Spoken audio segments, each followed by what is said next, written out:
पूर्व पुण्यातील नवरोजजी वाडिया महाविद्यालयाचा 94वा वर्धापन दिन 21 जुलै रोजी सायंकाळी 6 वाजता साजरा होणार आहे. कार्यक्रमाला अप्पर पोलीस आयुक्त तेजस्वी सातपुते आणि समाज कल्याण आयुक्त दीपा मुधोर मुंडे प्रमुख उपस्थित राहणार आहेत. मॉडर्न एज्युकेशन सोसायटीच्या नवरोजी वाडिया महाविद्यालय या फ्लॅगशिप ऑर्गनायझेशनचा 94वा वर्धापन दिन, ज्याला आपण फाउंडेशन डे म्हणतो, तो आयोजित केलेला आहे. संध्याकाळी 6 वाजता टाटा असेंब्ली हॉलमध्ये हा कार्यक्रम आयोजित केलेला आहे.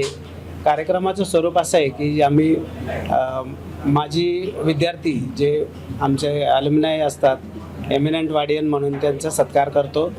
नंतर समाजातील विशेष योगदान करणाऱ्या ज्या व्यक्ती असतात, आता ह्यावर्षी आपण 200वी महात्मा फुलेंच्या 200वी जयंतीच्या निमित्ताने स्त्रियांना बोलवत आहोत की ज्या महिला अधिकारी आहेत आपल्या, तेजस्वी सातपुते मॅडम आणि दीपा मुधोळ मुंडे मॅडम या पुण्यामध्ये सध्या कार्यरत आहे, की त्यांच्याकडून एक मोठा संदेश आपण मुलींना, विशेषतः महिला वर्गांना देऊ इच्छितो आणि आपल्या महिलासुद्धा कुठे मागे नाही आहेत हे त्याच्यातून सिद्ध करायचं आहे. कार्यक्रमाचं स्वरूप साधारणतः प्राचार्यांचा ॲड्रेस असतो, त्याच्यानंतर एक प्रस्तावपर थोडीशी भाषणं असतात, असं आमचे ट्रस्टी बोलतील आणि त्याच्यानंतर हे जे अधिकारी आहेत यांचं मनोगत आपण घेतो की ज्याच्याकरून सगळ्यांना एक ऊर्जा मिळते आणि हा त्या कार्यक्रमाचा उद्देश आहे.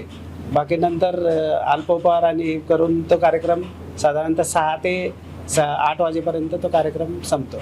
मुलींसाठी मोफत शिक्षण हे BSc जे प्लेन BSc म्हणतो आपण, की जे अनुदानित विभाग आहे, तर त्याची फी साधारणतः एक 10,000 असते.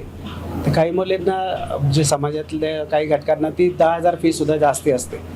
तर मग त्यासाठी आम्ही त्यांना अगदी ₹0 जरी त्यांनी भरले तरी ॲडमिशन देतोय आणि त्याची बाकीची व्यवस्था मग आम्ही सगळं करणार. शैक्षणिक वर्ष 2026 ते 27 पासून 12वी उत्तीर्ण सर्व विद्यार्थिनींना अनुदानित BSc अभ्यासक्रमासाठी मोफत प्रवेश देण्याची घोषणा करण्यात आली आहे.